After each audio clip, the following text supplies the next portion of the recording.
ഇതുപോലെ ആ കാട്ടിലുള്ള എല്ലാ പക്ഷികളെയും മൃഗങ്ങളെയും അവൾ പറ്റിച്ച് മാമ്പഴങ്ങൾ മോഷ്ടിച്ചു. അങ്ങനെ ഈ പ്രശ്നം പരിഹരിക്കാൻ വേണ്ടി കാട്ടിലുള്ള എല്ലാ പക്ഷികളും മൃഗങ്ങളും ഒത്തുകൂടുന്നു. നിങ്ങൾക്ക് എല്ലാവർക്കും ഉറപ്പുണ്ടോ ചട്ടോരി തന്നെയാണ് ഈ മാമ്പഴങ്ങളെല്ലാം മോഷ്ടിക്കുന്നതെന്ന്? അതെ അതെ മഹാരാജാവേ, ഞങ്ങൾക്ക് എല്ലാവർക്കും ഉറപ്പുണ്ട്. നട്കട്ടി കുരങ്ങച്ചന്റെയും ബാക്കി എല്ലാവരെയും മണ്ടന്മാരാക്കി അവരുടെ മാമ്പഴങ്ങളൊക്കെ മോഷ്ടിച്ചു. ഇപ്പൊ നിങ്ങളെല്ലാവരും എന്താണ് തീരുമാനിക്കാൻ പോകുന്നത്? ഈ വിഷയത്തിൽ എനിക്ക് നിങ്ങൾ എല്ലാവരുടെയും അഭിപ്രായം അറിയണമെന്നുണ്ട്. കാരണം നിങ്ങൾക്ക് എല്ലാവർക്കും ബുദ്ധിമുട്ടുണ്ടായിട്ടുണ്ട്. മഹാരാജാവേ, അവളെ ഈ കാട്ടിൽ നിന്ന് തന്നെ പുറത്താക്കണം.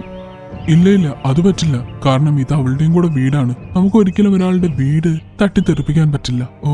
നമുക്കൊരു കാര്യം ചെയ്യാം, അവളോട് ആരും ഇനി മിണ്ടരുത്. അതുപോലെ തന്നെ ഒരു പരിപാടിക്കും അവളെ ക്ഷണിക്കാനും പാടില്ല.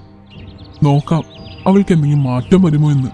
ആ മഹാരാജാവേ, അത് ശരിയാവും. എല്ലാവരും രാജാവ് പറഞ്ഞതനുസരിച്ചു. ആരും തന്നെ ചട്ടോരിയോട് സംസാരിക്കാനും വന്നില്ല, ഒരു പരിപാടിക്കും ക്ഷണിച്ചുമില്ല.